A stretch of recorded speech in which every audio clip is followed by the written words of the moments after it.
Alrighty, people. Hello, this is Uncle Shall's Let's Play, UncleShalLP, and I'm bringing you another top 5 this week. And this week's top 5 is going to be on my top 5 favorite JRPGs. These are the top 5 JRPGs that have been most influential in my life, and that they're overall my top 5 favorite of the JRPG genre. So, without further ado, let's get into it. Number 5. My 5th favorite JRPG is a JRPG that really got me going for it, and that is the Dot Hack series. Now, I want to go with more GU if anything, because GU I loved a lot more than the original Dot Hack series. I mean, I love the original 4 games, don't get me wrong, but GU is what really got me hooked and what really got me really just amazed by where the series was going. When I played GU, I remember getting GU for the first time. I actually got the special edition, which I really wish I wouldn't have gave away my Haseo figure, because I actually got the special edition that came with the Haseo figure. I actually still have the box, because I actually got the box signed by Johnny Young Bosch. But yeah, I actually still have the box that I got, that I got my special edition in. And again, I remember it coming with the terminal disc and the Haseo figure. Now, at the time, there was a girl I liked. I gave her the Haseo figure because I was like, you know what, yeah, you can have the figure. I don't really want it, yada yada. I should have kept it. I really should have kept that figure. But yeah, I was being stupid. But yeah, because I liked the girl, and I'm always stupid when I end up liking the girl. But yeah, I remember getting that, and I just remember playing GU for the first time. And I remember I got it for Christmas because it was a Christmas gift from my grandmother. And what I did was I switched it out with a fake game so I could take it home and play it because I really wanted to play Dot Hack GU. I was that much of a Dot Hack fan, where it was a Christmas gift, and I was like, I want to play this early. I don't want to wait till Christmas to play it. So, and then my grandmother ended up taking the gift home, ended up opening it and realizing I switched it out with a fake game. She was like, "Shut why did you switch out with a fake game? Put that game back in here." So yeah, but that's just what got me hooked. And then every other game I got with my own money. I remember getting Dot Hack GU Reminiscence. Well, I believe that came out around my 17th birthday. That came out around my 17th birthday, so I remember going up to GameStop to get that, and then also I remember getting Dot Hack GU Redemption, which came out a few months later in like August or July. I remember getting that, and I was just hooked on a Dot Hack GU series. I remember waiting so long to play Reminiscence. I was like, oh God, when are they going to release it? Then I remember seeing it in like an anime magazine of when they were going to release it. I just got so hyped. Yeah, it's just a game that really hooked me, and I've loved it ever since. So Dot Hack, specifically Dot Hack GU, gets my number 5 spot, my top 5 favorite JRPGs. Number 4. This game is another game that was influential in my teenage life and all that. And it was a game that really made me grow in my religious beliefs and all that. Which it didn't totally follow the Christian doctrine. It's for some more Gnostic doctrine. But at the same time, I liked how they worked a few Christian doctrines in there and all that. But it's a game called Xenosagas, which a lot of people love. Xenosagas, and the Xenosagas, it didn't immediately get me hooked. See what happened was, I remember finding Xenosagas for like $9 at a GameStop, and when I bought it, I was like, sure. What made me want to buy it was that I originally remember playing Xenogears, and seeing that I had the same name as Xenogears and Xenosagas because they were both made by the same person. I was like, okay, let me pick up Xenosagas and see how it is. I remember picking it up, and I was just so bored with it for the first few minutes of playing it, I was like, I'm so bored. So many cutscenes, so bored, so tired. I don't want to play this. So I remember having it for like 3 months. I had it for like 3-4 months. 3-4 months come down the line. I'm just bored. I had nothing to do. So I'm like, okay, let me fully play through this game. Oh my God, that's the best decision I ever made.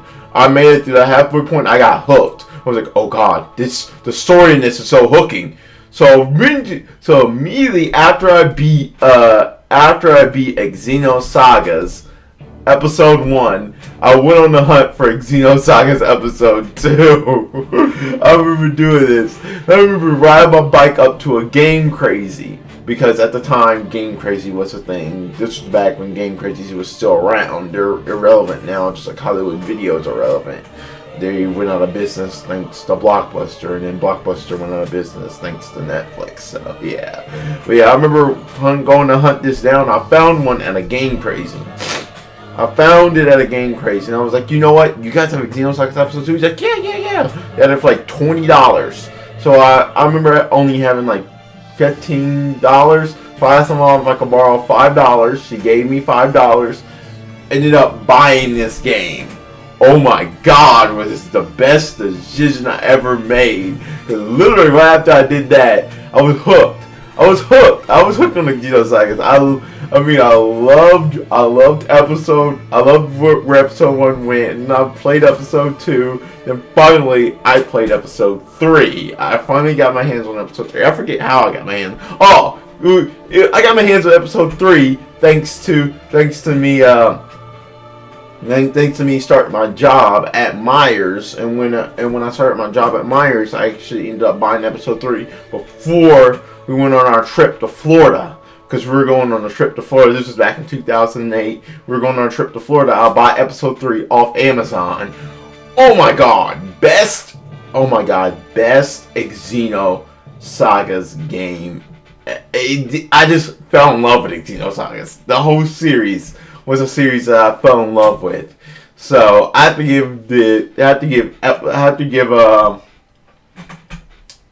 give my number 4 spot to Xenosagas because it's just that's all fond memories of my childhood. So yeah, number 4 spot goes to Xenosagas. Number 3, my number third favorite JRPG goes to Tales of the Abyss. Tales of the Abyss is another game that I ended up getting as a Christmas present. But this is from the girl that I gave the sale figure to. Originally I met her, we became friends and all that, and she was buying all our friends Christmas gifts. So I was like, okay, I'm a big Tales fan. I want this game called Tales of the Abyss, because I originally played Tales of Legendia, did not like it, could not get into it. It was boring. Tales of Legendia was boring to me. And then I was like, okay, I'll give Tales of the Abyss a try. I got Tales of the Abyss as a Christmas present from her, and as I got Tales of the Abyss, I became hooked. On it. It was like, I liked the story, I liked where it went, and it's just like another fond memory of my childhood. But the bad thing about it is, she wanted my copy of Tales of the Abyss. So for the first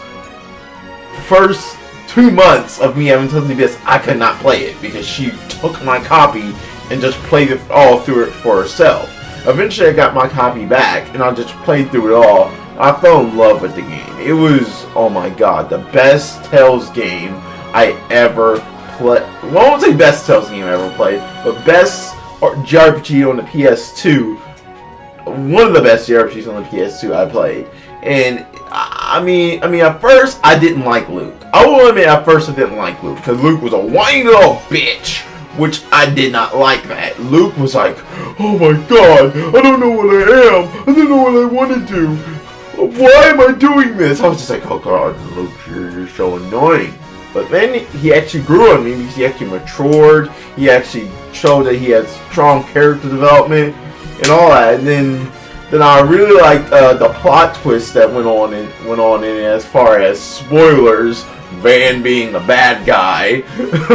I mean, it's something I think a lot of people saw coming, but at the same time, I was like, man, Van's now the bad guy? Dang. and then And then you had the whole thing with the replicas and all that, and Foamaster Ion being a replica and all that. It was just an amazing game. I love Tales of the Abyss.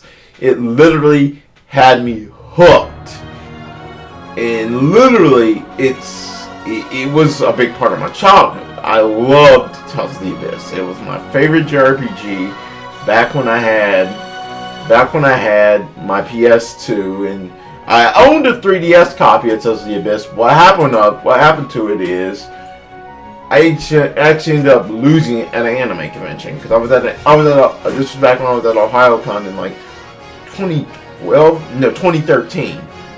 Yeah, I was at OhioCon in 2013. No. Or was it 2011? No, it was OhioCon 2011, sorry. It was OhioCon 2011. And as while I was at OhioCon in 2011, I actually ended up having my copy of Tales of the Abyss on me, and I ended up leaving it there by accident. I left it there at the table, and when I got home I realized, oh god, my copy's gone. That's how I've lost a lot of stuff. I've lost a lot of stuff at anime conventions, because usually I take more than what I should, and I always lose something. Like, I lost my Golden Zelda, Legend of Zelda Re-Remote at an anime convention. I've just lost a bunch of stuff. That's another story for another time. But yeah, I love Tales of the Abyss, and I'm a big fan of it. So will I rebuy it for the 3DS? Yeah, sure I will.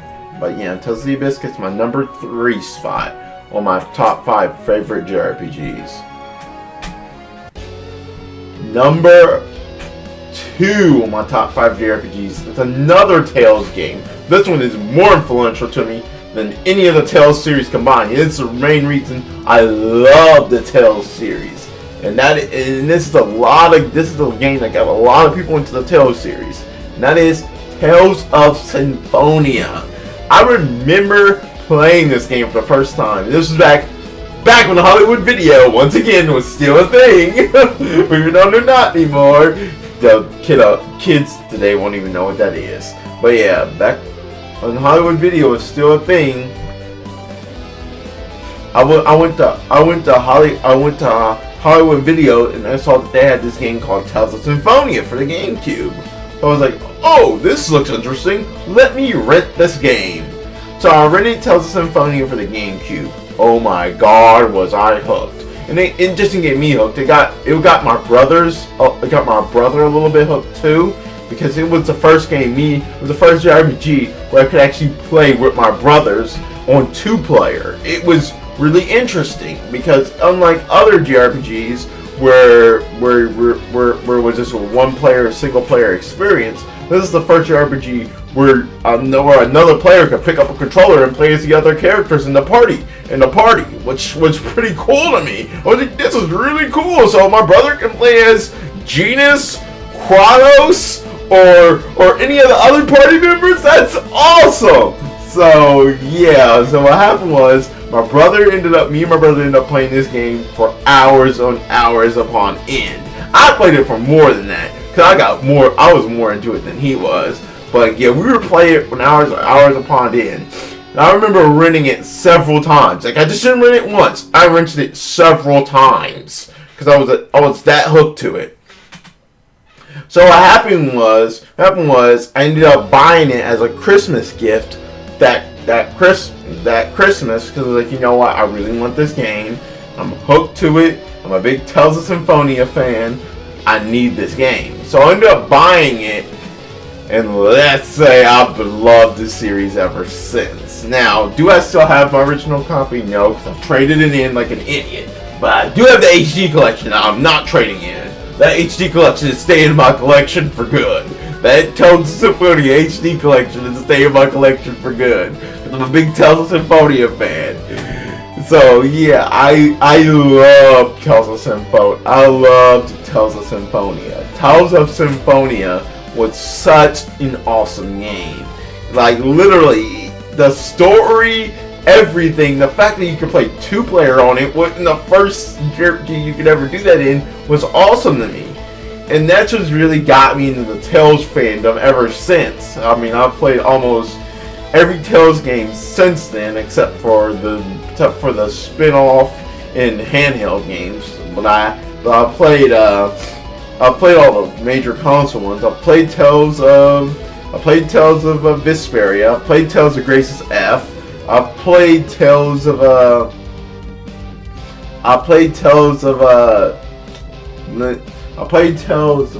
what was it? Tales of Exilia. I played Tales of Exilia 2.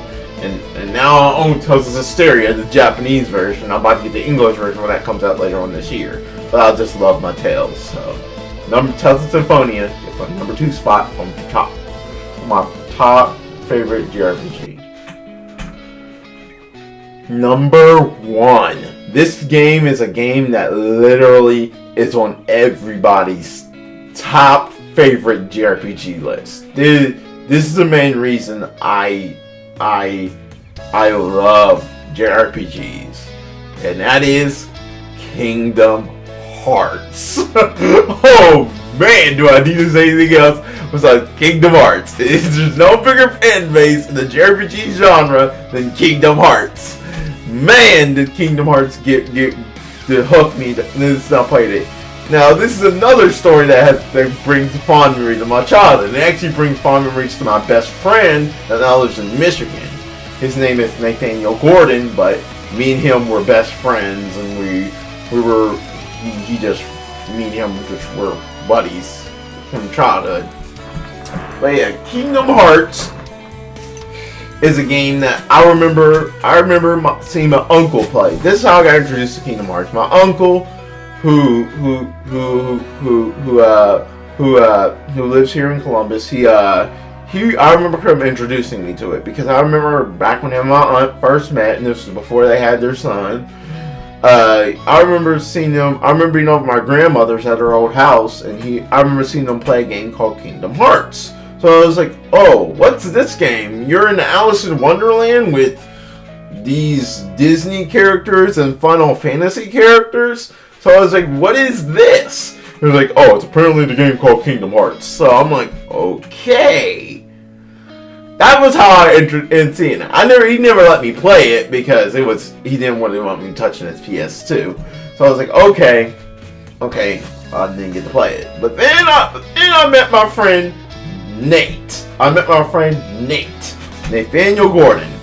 And when I met Nate, he had Kingdom Hearts. So I'm like, "You have Kingdom Hearts? My uncle had that game. Can I borrow it to play it?" I was like, sure. Oh my God, did I get hooked? I literally played through that game like no tomorrow. I was like, "Oh my God, this is so fun." I remember beating it, I was just like, "Oh God, this is amazing." And then I remember him coming over, one summer, one of the summers, and we were hanging out. He was like, "Dude, did you know there's a secret ending in Kingdom Hearts?" I'm like, "Secret ending? No!" "No, there isn't. There's no secret ending." He was like, "Yes, there is." So I didn't believe in that there was a secret ending. This is what even got me more hooked on Kingdom Hearts, that it's a secret endings, because they always have those secret endings which you have to complete either on the hardest difficulty or complete everything on the medium or easy difficulty. So you have to get all the stuff in Jimmy's journal, all that, or you can complete it on proud mode and get it just for beating it on proud mode. So I remember I remember playing through Kingdom Hearts. I remember playing through Kingdom Hearts, and he showed me when he beat the game, and I was like, "Oh my God!" It showed this guy in this coat with 2 keyblades, and it said the words, "Where's Sora?" So I'm like, "Who is that guy? He has 2 keyblades! That has to be Sora!" But then I saw the guy on the top of the tower, and I instantly knew that had to be Riku, just because of the way his hair was and all that. It's like, that's Riku! But why is he fighting Sora? Who is this guy? So I remember just that plagued my mind. And I played Kingdom Hearts Rechain of Memories. Oh my god, I remember getting that for the Game Boy Advance and just falling in love with it. I was amazed by the 3D rendering, pre-rendered graphics they could do on the 3DS. I'm almost saying the 3DS. I mean Game Boy Advance, because it was like, wait a minute, that's almost PS2 graphics on a Game Boy Advance. How the hell can they do that? I was just always intrigued by how Square could do that. And then I was just like, wow. I was just like wowed. I was like wowed by the I was wowed by Kingdom Hearts Chain of Memories. And I remember beating it, then seeing Roxas. Well, at the time I didn't know it was Roxas, but I remember seeing Roxas on the tower, and we all thought, me and my friend Nate thought, you know what? That's Tidus from Final Fantasy. we all said it was Tidus because, oh my god, we just said it was Tidus because it looked like Tidus. But yeah, it actually ended up being Roxas. Now I just remember falling in love with Kingdom Hearts and waiting so long to play Kingdom Hearts 2. So I remember getting Kingdom Hearts 2. And when I got Kingdom Hearts 2, I ended up getting it on the day I had school and I got a good report card. And because I got a good report card, my friend was like, okay, we'll take you to go buy Kingdom Hearts 2. And I went to go buy it at launch, on the launch day. So I remember getting Kingdom Hearts 2 on launch day. I got hooked. And I ended up buying a strategy guide for it too. I ended up buying a strategy guide. I don't know what happened to it.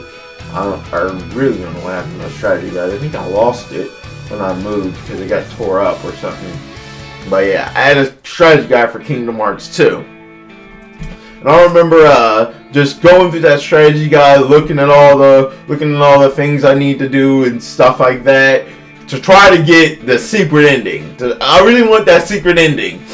I didn't want to spoil myself. So I remember just playing through Kingdom Hearts and just trying to get that secret ending. I was like, you know what, I give up. So then I was like, oh, I can play through the game on Proud Mode and get it easily. This was my first ever time doing a Proud Mode run. Oh my god, was that a little bit of a challenge.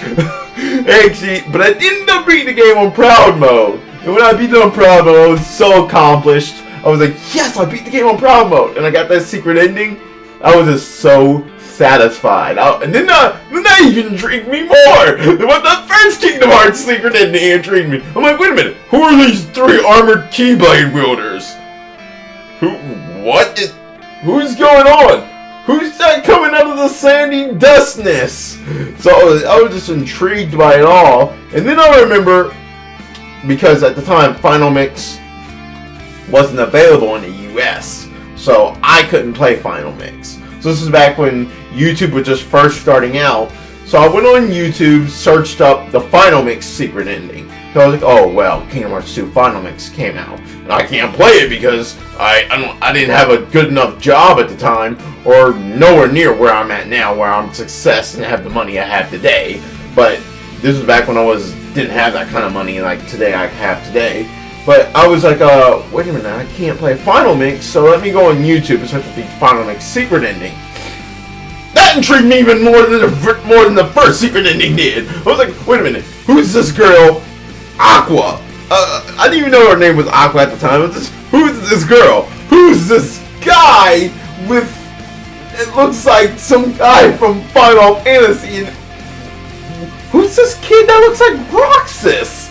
So I'm like, wait a minute, what's going on? And I was just like, that secret ending just mind blew me. I remember waiting so long to see what that secret ending was for. The thing, I thought it was for Kingdom Hearts 3, only for it to be revealed that it was for for a PSP game called Kingdom Hearts Birth by Sleep. And then finally, when it all was revealed that it was for Birth by Sleep, it was like they revealed the name of the characters, Terra, Aqua, and Vin. I remember there being so many theories about Terra, Aqua, and Vin. There were theories to where Vin was Sora's brother, Aqua was Kyrie's mom, Terra was Riku's dad. It was like, it was this theories out there was Zulu of these characters being connected to them in some way as family members. I was just like, oh god. It was like, I remember everything. I remember searching up every trailer to Kingdom Hearts Birth by Sleep because of how intrigued I was by it. And it was just amazing. And that's the reason I'm such a Kingdom Hearts fan. And Kingdom Hearts is the reason I have a good relation. I have a good friendship with my friend Nate and his brother Terrence, because that's what got me to be good friends with them, and that's what got me into Kingdom. What got me into JRPG. What got me bigger into JRPGs than what I am today. Kingdom Hearts is the main reason I love JRPGs the way I do today. So yeah, Kingdom Hearts is my number one game. My favorite JRPGs. Alright, this has been UncleShalLP saying God bless, take care. Don't forget to like this video, comment, and subscribe. It really helps my channel grow. Alright, until next time, people. God bless, take care, peace out.